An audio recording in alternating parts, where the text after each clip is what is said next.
Welcome to Legacy Conversations, a channel where we preserve military memories and history. Hello everyone, welcome here to Legacy. I'm excited because, when we were in South Africa, we went to different places and we were treated very well. And one of the places we went to was Cape Town, which is not a particularly favorite destination for me. But Rebecca really loved it there very much. And we lived in Simonstown. Had a very nice Airbnb with two wonderful hosts as well. Really great people. And we could look over the bay all the time. And often we would see the Navy ship, the frigate, the SAS Amatola, which would sail out and then sail back in. It was an amazing sight. It was really something which I will remember for the rest of my days. It's very ironic because I wrote a book, I think codenamed Phoenix, where we actually sink that very same ship. Fictional, of course, but there's always a reason why I write these things. I don't write books just for entertainment. I also write books to warn. And it is so that I became aware of plans which terrorists have to actually sink such ships, to get the old Q ship principle back into a fore. It wasn't used for a couple of decades, but the idea would be to get this ship close, and if you can get it close enough, you open fire. Well, it's got no armor, and if you hit the right spots and you can take out the essential spots on it with anti-tank rockets, I'm fairly convinced that you can actually severely damage such a ship, even sink it. It's possible. That's why I wrote the book. It's to warn. But I was very glad to see the ship still sailing around. I'm proud of our Navy, man. I really love our Navy. I have no problem with the Navy.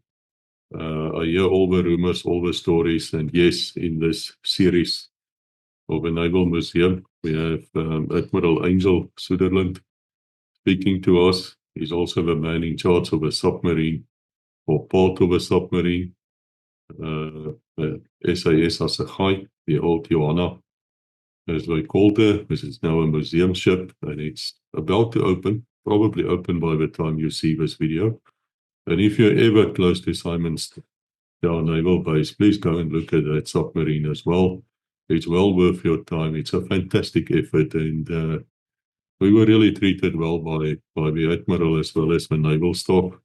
We had no problems whatsoever. At one stage, we got lost, and we ended up with a Navy diving school, or where they train the divers anyway. Very fit-looking men standing around there, I must tell you. And totally professional, of course, what you expect of a Navy. And they were very kind, very friendly, even at the gates. Everybody was just thoroughly military professionals. There's no other word for it. There's fantastic people. I understand now if you wish to join the South African Navy, which is small, but professional, once again, that word, you need to have mathematics as well as science at a fairly high degree.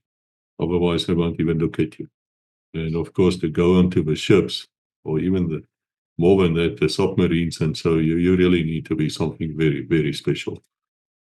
But we were there to record the Naval Museum, and they had absolutely no problem with us. In fact, they gave me a whole bunch of mementos, which I will at the future show you in another video, because I still have to frame it and put it in my study and everywhere. It's like really nice little gifts and things we got as we went along.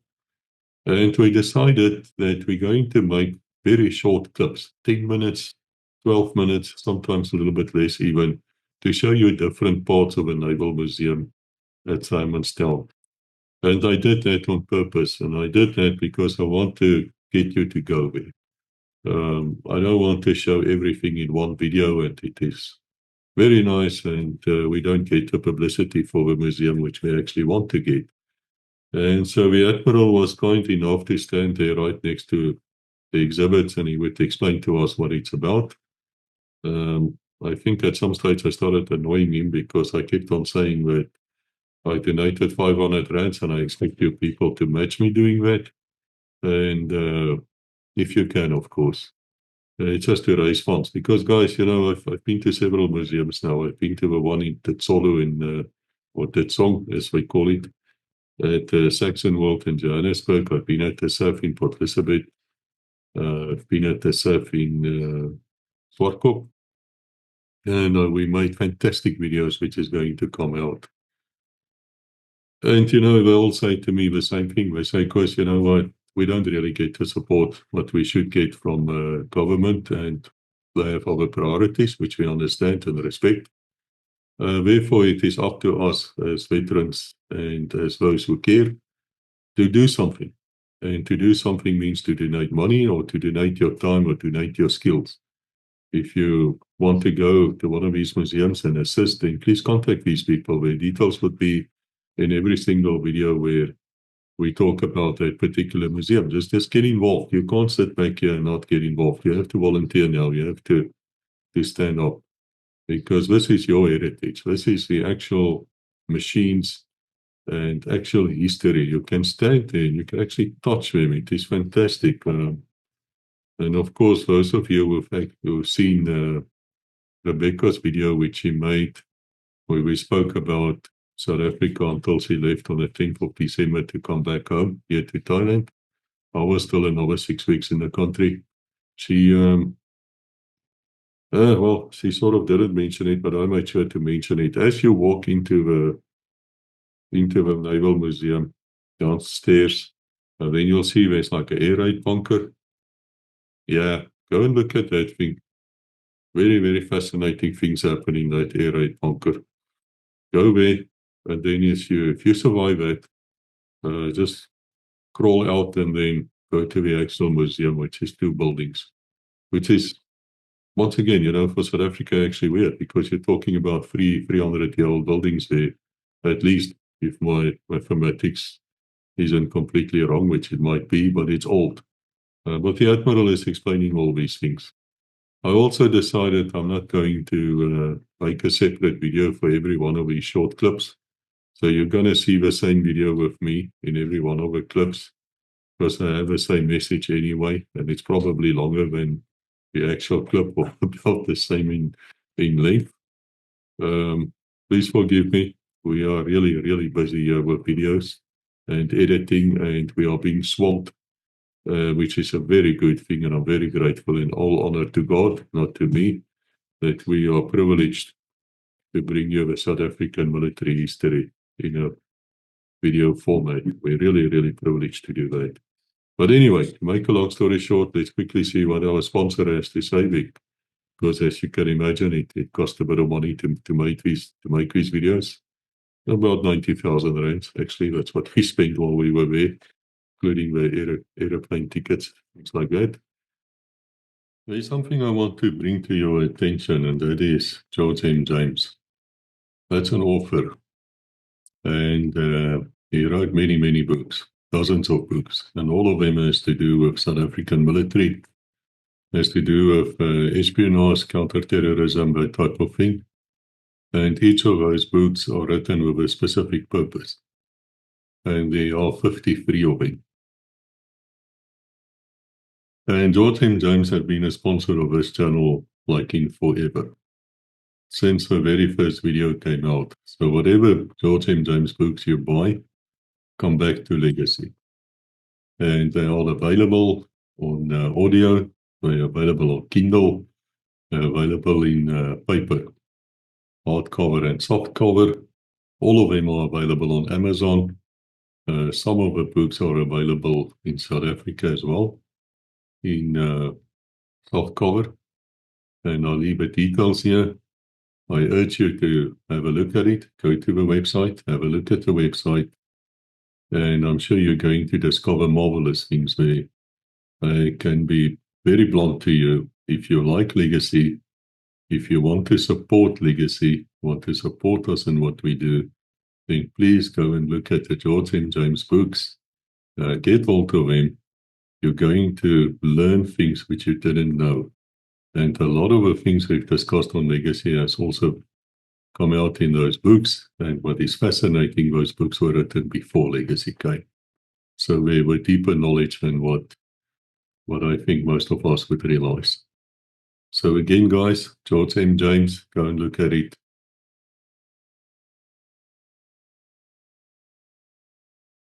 Hello, Internet. I think I actually had episode 4.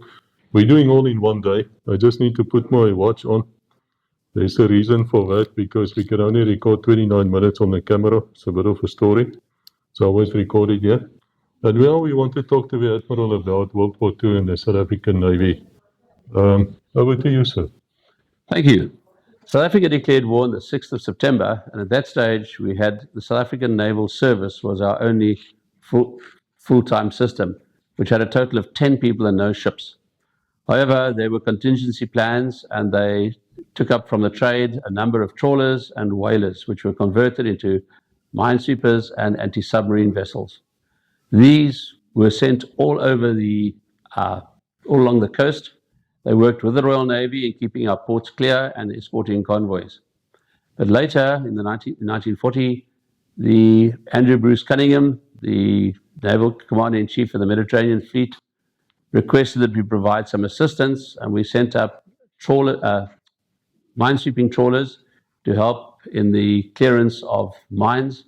But they played a major part in the replenishment of Tobruk on the Tobruk run, and South Africa played a major part, which gained us a lot of respect there. The next step was they asked for anti-submarine whalers, and we sent up 4 of them. And they also acquitted themselves well, other than one poor one which got sunk and with full loss of life, heavy loss of life. But 2 of them sank, and a submarine, an Italian submarine called the Ondine. So they were very successful. We also had the Gamtoos, which I think I mentioned earlier, that Admiral Buurman was the captain of, which cleared a lot of debris and opened the harbors for resupplying the advancing 8th Army, and later even in the invasion of Europe through Toulon. What is also often forgotten is that after the human torpedoes sank in the harbor of Alexander, the 2 British battleships, they got divers from South Africa to help patch them up and to salvage them. But in 1944, for the first time, we got real ships. When the British government gave us 4 Loch-class frigates, they were commissioned. 2 of them were commissioned in time for the war. The Good Hope was the first one, and she worked on western approaches. But an even more intriguing one was the second frigate, which was HMSAS Natal. HMSAS Natal commissioned in March, and a few days after commissioning, she went to sea for the first time as a South African warship. And on the same day, she encountered a torpedo attack on a merchant ship. She rushed in to assist, gained contact, and sank the German submarine. It's the shortest time between commissioning and success ever. She was on her way to learn how to do it, in fact, at Tobermory, the workup place. And what is interesting in the museum, we actually have one of the 2 squids which were fired to sink her.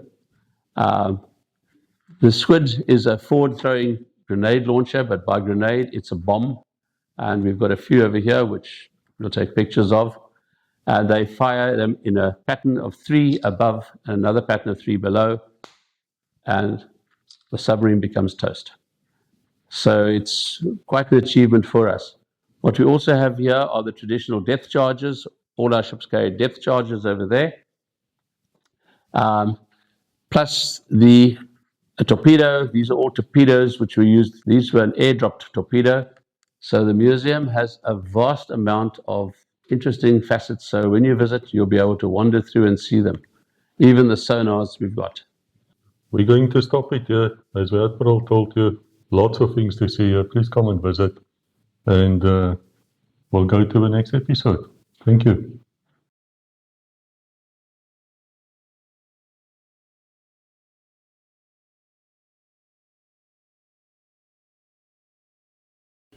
Thank you for watching. Please like, subscribe, and ring the bell to receive notifications.